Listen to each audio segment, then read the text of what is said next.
You ask Tiger to solve. This deals with linear equations with one unknown. The final result is x equals 16/5. Let's solve it step by step. Simplify the expression. Expand the parentheses. Simplify the arithmetic. Combine like terms. Group all x terms on the left side of the equation. Subtract 4x from both sides. Group like terms. Simplify the arithmetic. Group like terms. Simplify the arithmetic.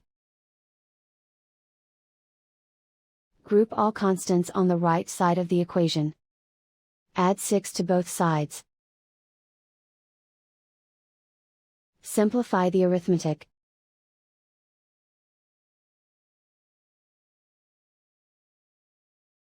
Isolate the x. Divide both sides by 5. Simplify the fraction. And so the final result is x equals 16/5.